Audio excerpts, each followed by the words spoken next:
From flesh-eating bacteria that destroy your face, to brain diseases that trap you in permanent insomnia, these are the deadliest diseases you've never heard of, with symptoms so horrifying they make Ebola look tame. 'Cause if you thought you knew the world's worst killers, then you clearly haven't heard about the obscure diseases that have been slaughtering people in the most brutal ways imaginable while staying completely off your radar. Because we're not talking about COVID, or cancer, or heart disease. We're talking about conditions so rare and so terrifying that most doctors will never see a single case in their entire careers. And yet these diseases are out there right now, turning children's faces into rotting wounds, freezing people's bodies into living statues, and literally preventing sleep until victims die from exhaustion. So buckle up, because what you're about to discover will make you question everything you thought you knew about the human body, and just how many ways it can catastrophically fail. Because Noma, also known as Cancrum oris, is a disease you've probably never heard of, despite the fact that it's been destroying children's faces for centuries. We're talking about an infection that starts as a simple mouth sore, nothing that screams emergency. But within days, that innocent little sore transforms into full-blown facial gangrene. The tissue literally begins to rot away while the child is still alive. Cheeks, lips, jawbone, all eaten away by bacteria. And here's what makes this even more horrifying. Noma primarily targets malnourished children in sub-Saharan Africa, kids whose immune systems have zero defense. What starts in the mouth rapidly spreads across the face, creating holes where there should be cheeks, exposing teeth and bone where there should be lips. The disfigurement is so severe that survivors are left unrecognizable. Noma has a 90% fatality rate if untreated. 9 out of 10 children die. And right now, approximately 140,000 new cases occur every year. That's 140,000 children whose faces are being eaten away while the world scrolls past, completely oblivious. Translation: this disease could be stopped with basic antibiotics and nutrition, but because it affects poor communities, it barely registers. No pharmaceutical profit in saving impoverished children. So Noma continues claiming victims, creating survivors with destroyed faces who can't eat, can't speak, and face brutal social ostracization. Medical teams describe arriving at villages where multiple children simultaneously suffer active infections. The smell of rotting flesh, gaping holes in tiny faces, parents begging for help that came too late. It's medieval horror in the 21st century, and most people will never hear the word Noma. So yeah, while we obsess over rare diseases affecting dozens in wealthy countries, Noma quietly destroys 140,000 faces annually in the poorest corners of the planet. Talk about priorities. But if you thought facial gangrene was the worst obscure disease, wait until you hear about the condition that literally turns your body into a living prison made of bone.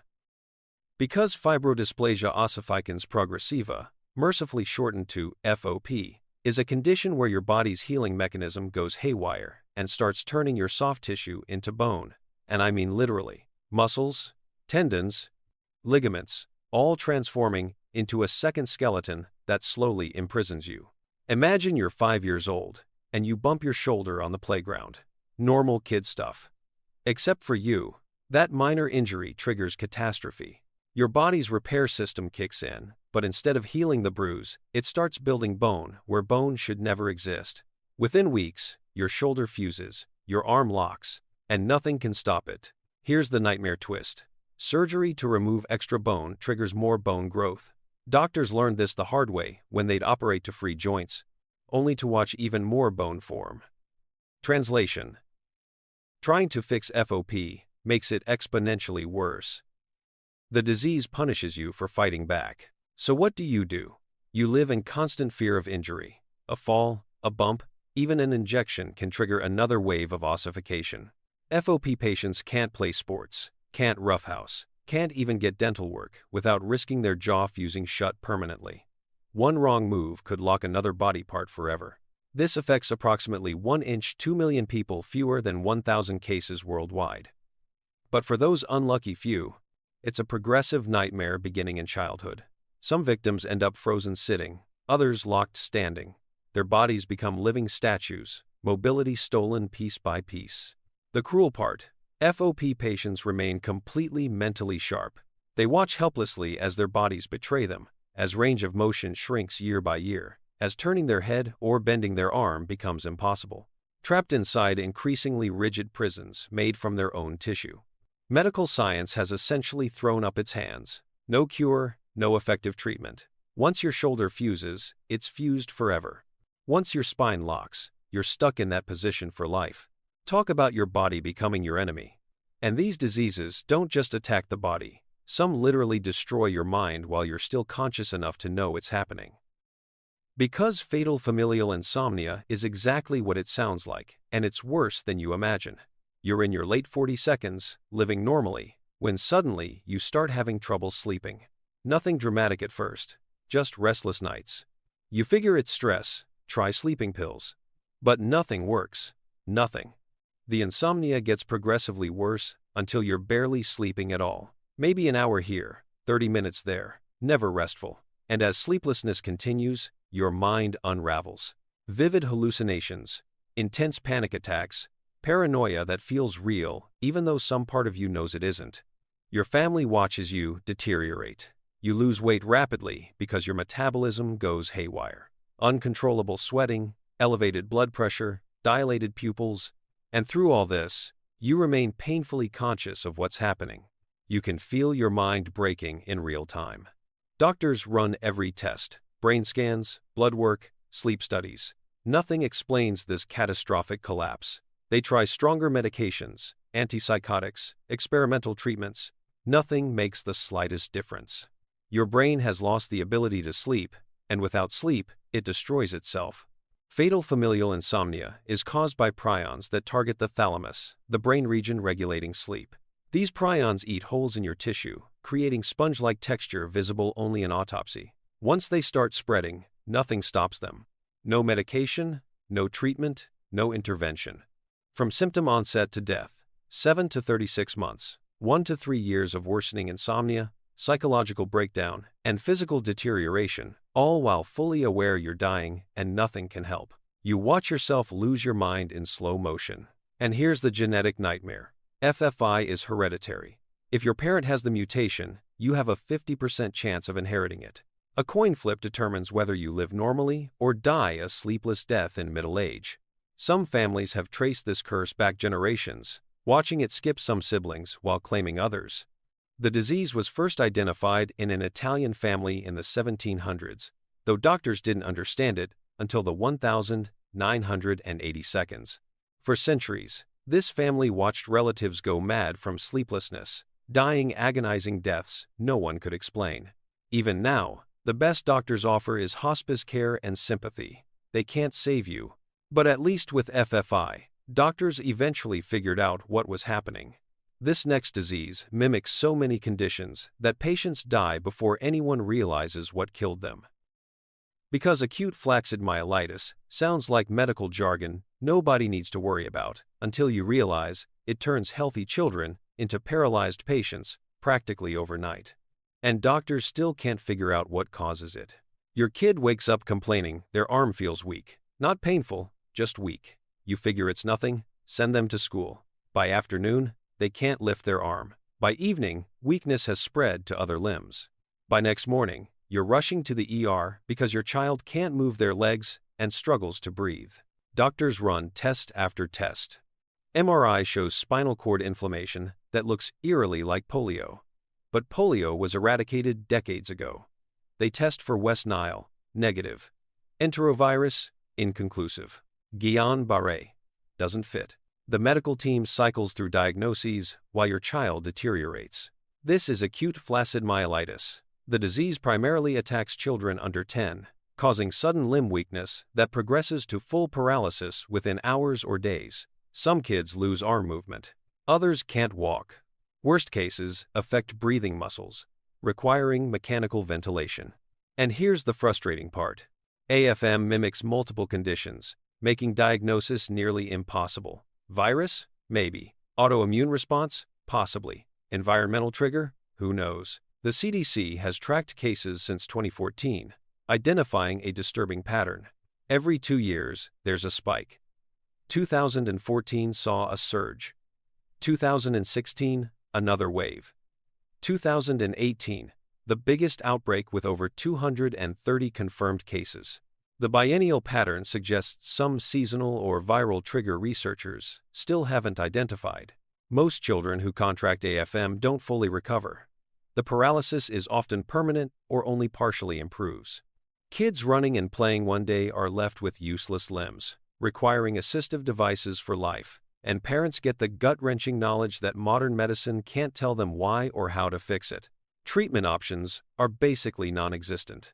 Doctors try steroids, antivirals, immunoglobulin therapy, plasma exchange, throwing everything at the wall, but none show consistent success. Some kids improve slightly, most don't change, a few get worse despite intervention. Parents describe the absolute horror of watching their child's body shut down while doctors scramble for answers.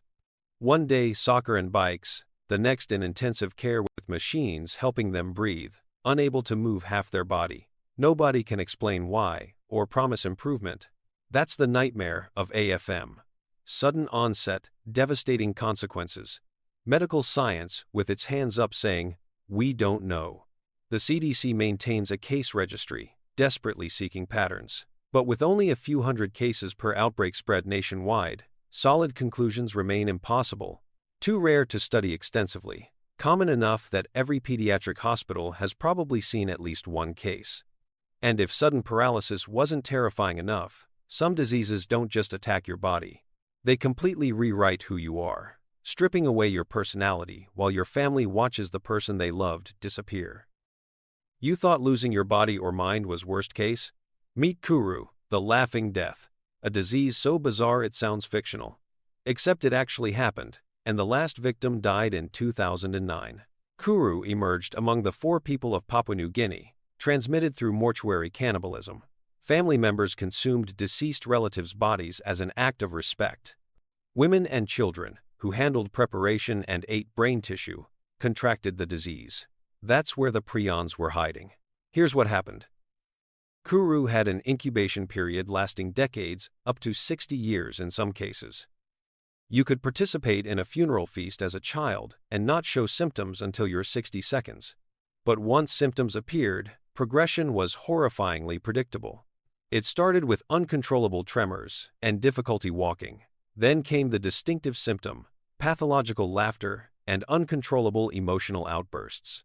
Victims would burst into fits of laughter for no reason, unable to stop even as they realized how disturbing it was.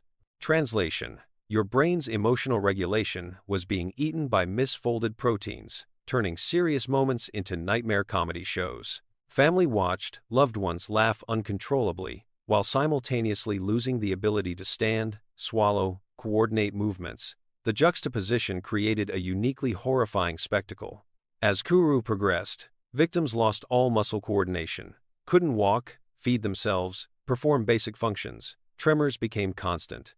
Many developed dementia and depression, trapped in shaking bodies while their minds dissolved. Death typically came within 6 to 12 months, usually from pneumonia or infection.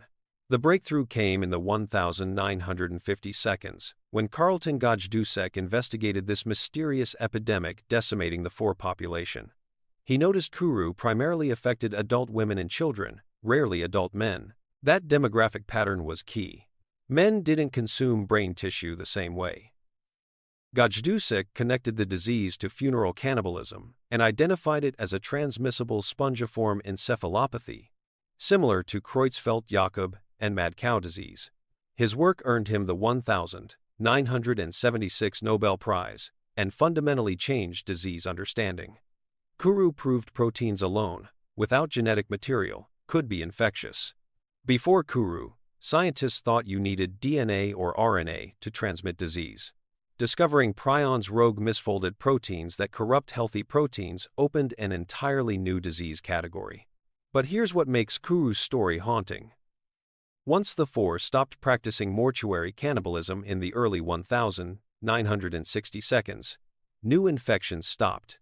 But prions were still lurking in people exposed decades earlier. The last Kuru victim died in 2009, almost 50 years after the practices that infected them ended. That's how long prions can hide before destroying your brain. The four called it the Laughing Death, and believed it was sorcery. In a way, they weren't wrong. It was a curse, just biological, transmitted through their funeral traditions. Their attempt to honor the dead created an epidemic that killed thousands and revealed one of the most disturbing disease mechanisms in medical history. But Kuru, at least, had an identifiable cause that could be stopped. This next disease shows up without warning, kills within days, and doctors still can't tell you where it came from. And it gets worse, because these diseases aren't isolated to one region. They're everywhere, waiting for the wrong person to stumble into the wrong place at the wrong time. Start with Hendra virus in Australia. You're a horse trainer who's worked with animals your entire life. One horse gets sick, seems like respiratory infection. You do what you always do, care for the animal. Except this horse is infected with Hendra, and you just exposed yourself to one of Earth's deadliest pathogens. Within days, flu-like symptoms, fever, muscle aches, headache. Then it escalates. Respiratory distress, lungs filling with fluid. Or worse, the virus crosses into your brain, causing severe encephalitis. Mortality rate? About 60%. There have been 7 confirmed human cases since 1994. 4 died. Then hop to Africa and meet Marburg virus, Ebola's psychotic older sibling. Marburg has caused sporadic outbreaks since 1967, and in some outbreaks, mortality hit 88%.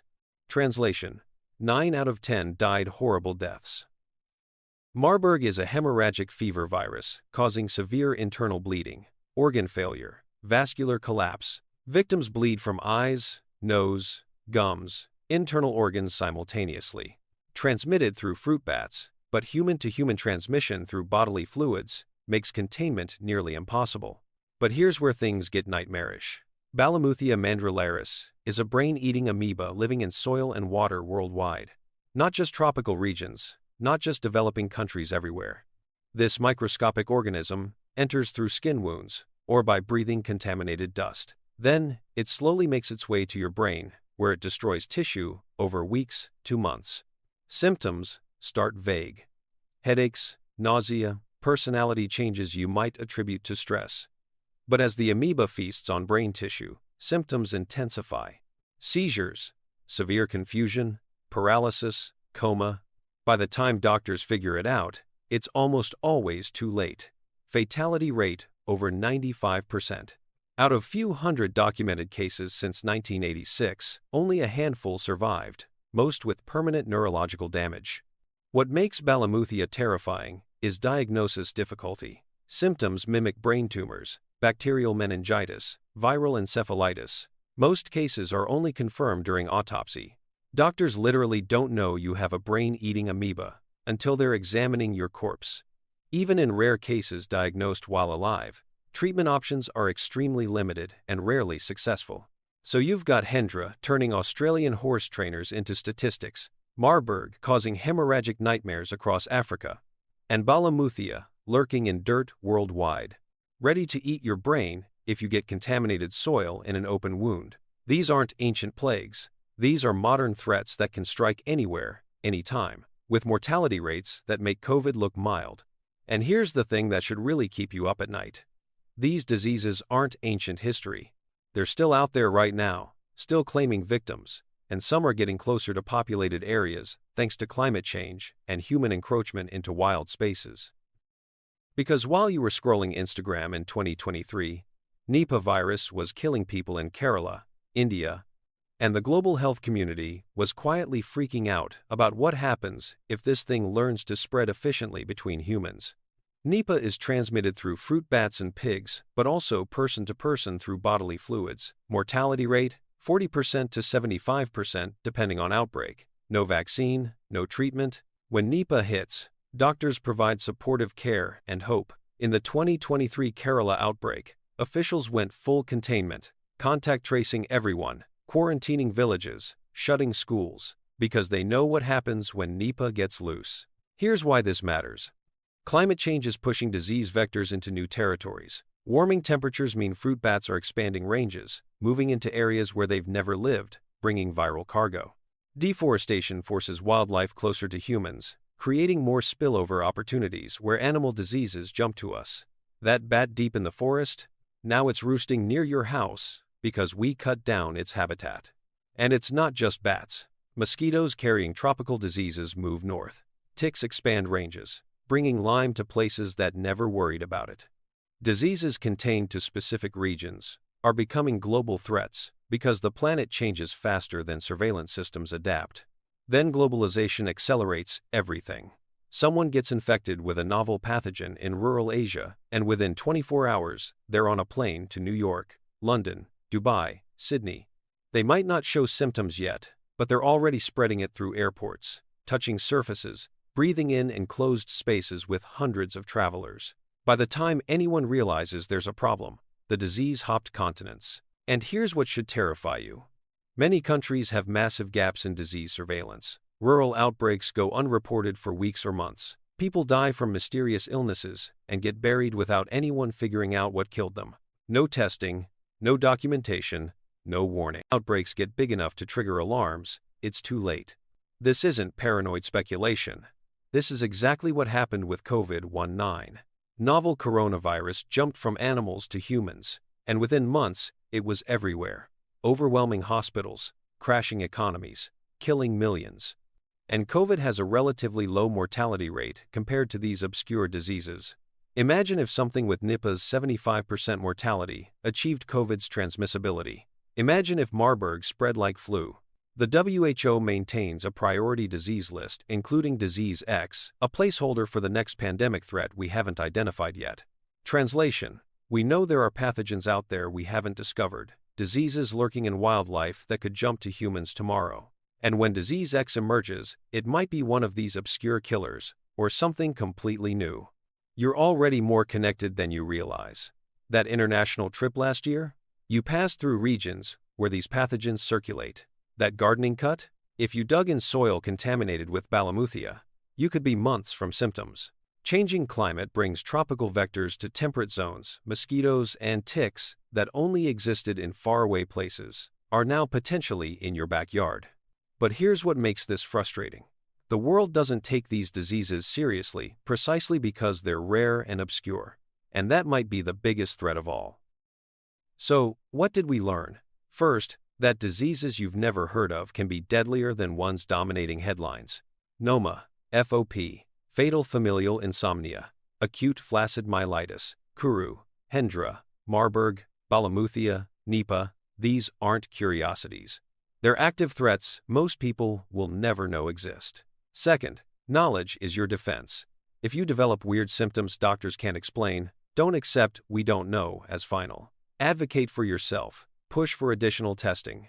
Mention rare diseases by name if necessary. Because early detection often means the difference between survival and becoming a statistic. Some conditions, like Noma, are treatable if caught quickly. But here's the brutal reality. Pharmaceutical companies aren't racing to develop treatments because there's no profit. Noma affects impoverished African children, no money there. FOP hits 1 inch 2 million, not a big market. Fatal familial insomnia is too rare to consider researching. So these diseases persist in shadows, claiming victims while the medical establishment focuses on conditions affecting wealthy populations. This is where public pressure matters. Research funding for rare diseases only happens when enough people know about them and demand action. The more we talk about these conditions, the more likely scientists prioritize finding treatments. Awareness doesn't cure diseases, but it directs resources toward problems needing solving. And speaking of problems needing solving, Disease X. The WHO uses this placeholder for the next major pandemic threat we haven't identified yet. It could be a mutated version of these rare diseases. Could be something entirely new, jumping from animals tomorrow. We know it's coming, just not when or what form. Every pandemic in history started as an obscure disease nobody took seriously until too late. Spanish flu, HIV, AIDS, SARS, MERS, COVID-19 all began as mysterious illnesses affecting small numbers before exploding into global crises. The pattern is always the same. Initial cases dismissed, medical authorities underestimate threat, and by the time everyone realizes how serious it is, the disease spread beyond containment. You're more connected than you want to admit. International travel means you're 24 hours from any outbreak anywhere. Climate change brings tropical vectors to temperate regions. That vacation to Southeast Asia, that hiking trip, that gardening cut could be your exposure point. But it's not all doom. Some diseases have been conquered through awareness and changed behaviors. Kuru effectively disappeared once the force stopped mortuary cannibalism. Noma cases dropped dramatically when communities receive basic nutrition and healthcare. Early AFM detection improves as doctors learn to recognize symptoms faster. Medical science makes progress, but only when we spotlight the problems. The key takeaway: obscurity is not harmlessness. These diseases kill and maim thousands annually, but because they affect small numbers or poor populations, they stay invisible. And invisibility allows them to persist. If everyone knew Noma destroys 140,000 children's faces yearly, with 90% fatality, despite being preventable, there would be outrage and action. But most people finishing this video still haven't heard of Noma before today. So now you know. You know these exist, what they do, that they're still out there. Whether that makes you anxious or prepared is up to you. But at least now, when doctors can't figure out what's wrong, you'll know to ask about possibilities they haven't considered. At least now you understand the deadliest threats aren't always the biggest headlines. And there you have it. The deadliest diseases you've never heard of. But if you thought obscure diseases were terrifying, wait until you see the medical treatments banned from hospitals for being too dangerous, too experimental, or too effective for the pharmaceutical industry to tolerate.